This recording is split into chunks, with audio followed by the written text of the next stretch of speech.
Okay, class. So I welcome you back to another lecture. And in the previous classes for my AS biology course, we were done that how come the ultrastructure of an animal cell and the plant cell it would look like. And in today's class, we will look on towards some component of the animal cell.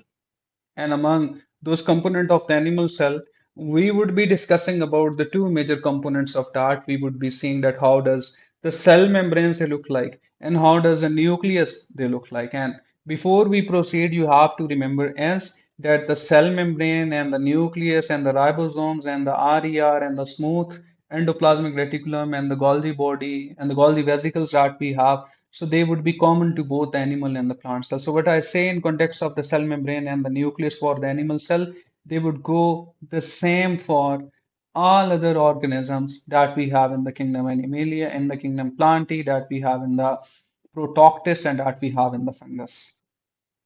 If I were to say like what you have learned in your previous classes, so you know that if I would have this animal cell, so there would be an outside membrane that we have with us, and this membrane is the cell surface membrane with us.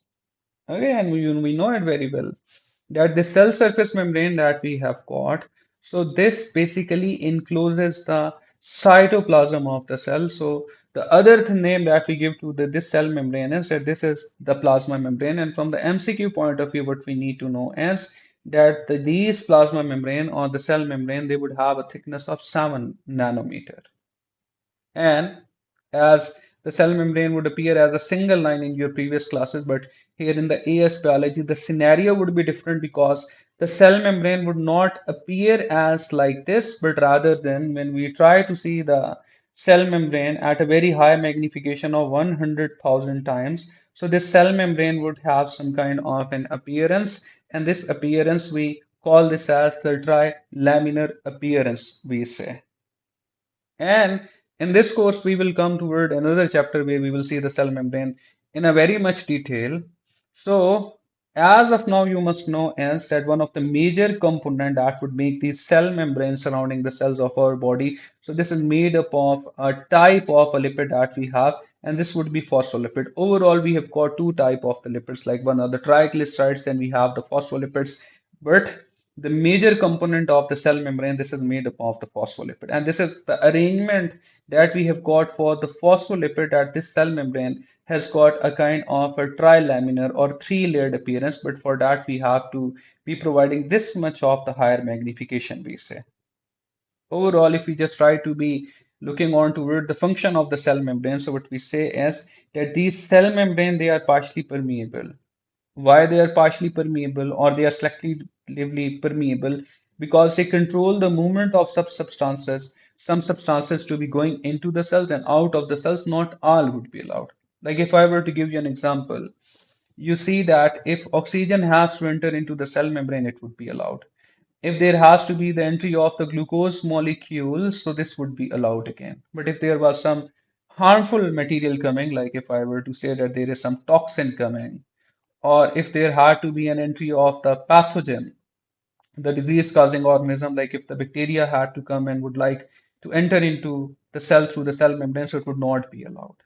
Okay, so this is why this is referred to as partially permeable, because only some of the particles or the molecules they are getting an entry into the cell surface membrane through the cell surface membrane, but the harmful ones would not be getting into an entry into the cell through the cell surface membrane. Now you see that if you look on toward the diagram of the cell surface membrane, so you see that on the outside we have the outside of the cells, and here you see that we have got the cytoplasm of the cell.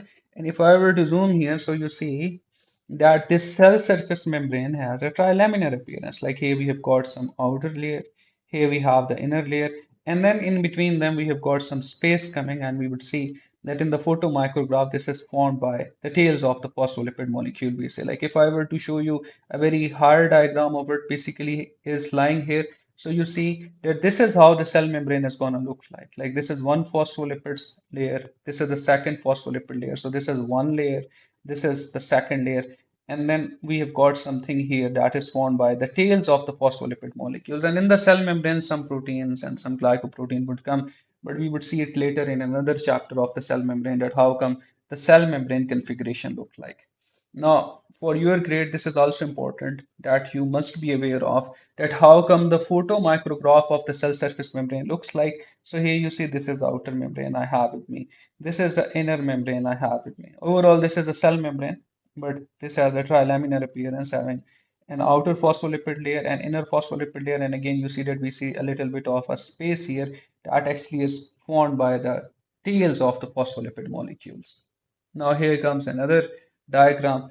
So in under the microscope at 100,000 magnification, again you see this is the outer phospholipid layer, this is the inner phospholipid layer, and then we have got this phospholipid tails that would be present here. So this is what you must know in context of the cell surface membrane. Now, if we move further, here would come another thing in both of the animal and the plant cell, and this is the nucleus. Okay, and nucleus is the largest of the organelles that we have got for the animal and the plant cell. This comes in the MCQs. Again, another important point is that this nucleus would have a double membrane around it. Earlier in the IGCSEs or in your O levels or any of the level you were there, and so the nucleus would appear like this. But this is not a situation here in the AS biology. We will see that the nucleus has actually got an envelope outside of it, and this is the nuclear envelope that we have with us. Then here you see that we have got these pores coming, and these pores, they are the nuclear pores. Within the nucleus, we have got a denser protoplasmic mass coming here, and this denser protoplasmic mass is a nucleolus, and then the genetic material that we have within the nucleoplasm. See, like this is the nucleoplasm of the nucleus. So here the genetic material, it would include the DNA wrapped upon some histone proteins, and we refer to this as a chromatin.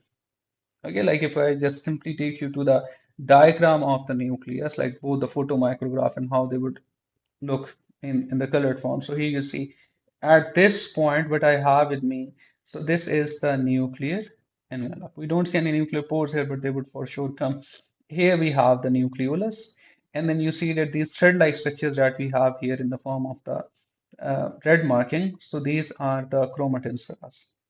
And we will see later that in close association with the outer envelope of the nucleus, we have got this network of the membranes, and these network of the membranes, they are the rough endoplasmic reticulum because we have got the ribosomes here.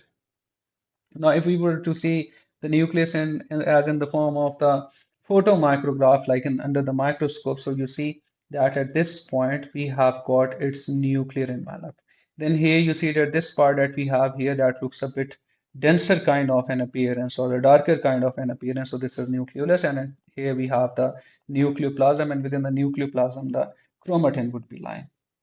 Okay, so this is what you have to remember in context of the structure that we have for the nucleus. Now, overall, we must know that if we have the nucleus, no matter wherever this is coming, like in the total of four kingdoms, the Animalia, the Plantae, the Protoctus, and the funguses, we have the nucleus, and it would have the same, you could say, configuration for them. Now, if I were to tell you about the general functions that we have for the nucleus, as that this nucleus, it actually contains the genetic information in the form of DNA, and that genetic information is a heredity material which has come in our body from our parents. And why we require this genetic information is because we have to make the proteins inside of our body. Like if I have to make enzymes, if I have to make the fingernails, if I have to make the muscles, tendons, cartilage, hemoglobin, collagen, all of this stuff, it has to be made up of the protein. So if we have to make these proteins, so the genetic information lies where? Within this nucleus. The other situation is that this nucleus would do the transcription of the genes. Like the transcription of the genes simply mean, like if I have this nucleus and in close association with the nucleus, now here we have the membrane of the rough endoplasmic reticulum. And on the membrane of the rough endoplasmic reticulum, we have the ribosome. Now you see the ribosome, they are just like a kitchen. And we have to send some recipe to these ribosomes with an intention to be making the proteins that I was talking about. So for that, the situation is that the DNA material itself would not be able to escape out of the nucleus. So rather than that, this DNA would be copied on toward the messenger RNA. So we are basically transcribing the genes. And when this messenger RNA would move toward the ribosome, so over there the amino acid would be linked, and that is why we make the protein. So again, in terms of the function of the DNA, what we say is that this brings about the transcription of the gene and we make the messenger RNA, and that too would be happening within the nucleus. Now, the other scenario is that you see that we have the nucleus here, and outside of the nucleus, now we have this fluid filled space here, and that is the cytoplasm. Now, in the cytoplasm, there would be existence of multiple enzymes. And these enzymes, they, if come in contact with the genetic material, they would degrade it. So this is something we don't want. Because as far as the DNA of the nucleus remains intact, then the cells they keep on working. But if we do some damage or some harm to the genetic material by some cytoplasmic enzyme, so this would be a disaster, which we don't want. So the situation is that since this nuclear has a nuclear envelope, so that is why the cytoplasmic enzymes that we have, so they would not be allowed to degrade the genetic material that we have in the nucleus. So here comes the third general function of the DNA, that this nucleus would protect the genetic material to be degraded by the enzymes that we have in the cytoplasm. Okay, and now simply you see that for the nucleus, the components I'm summarizing it like the nuclear envelope or the nuclear membrane. This is double membrane. Then we have the nucleolus, then comes the nucleoplasm, then we have the nuclear pores and then genetic material. When this is like tightly wind up onto it, the histone protein, so we have the chromatin. Now, let me just quickly take you to that what this nuclear envelope is doing.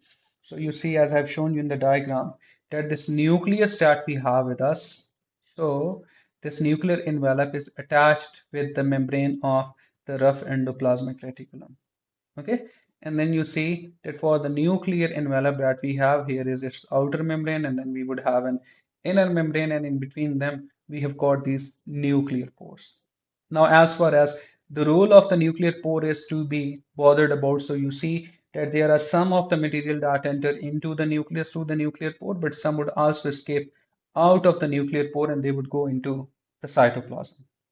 Okay, now here is a list of that what substances we have with us that would allow some particles or some substances to enter into the nucleus. So there would be coming up of some proteins into the nucleus. And there would be some growth hormones also coming into the nucleus. And the substances that will leave the nucleus, among them, we have the messenger RNA and we have the ribosomes.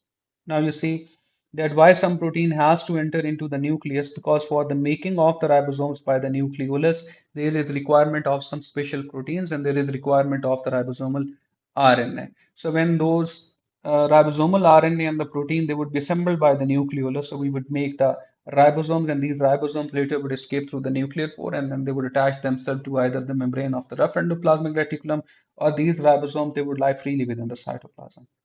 Now, here we have got something in case of the nucleolus. So as I've shown you in the photomicrograph, that this nucleolus that we have, so this is a denser protoplasmic mass.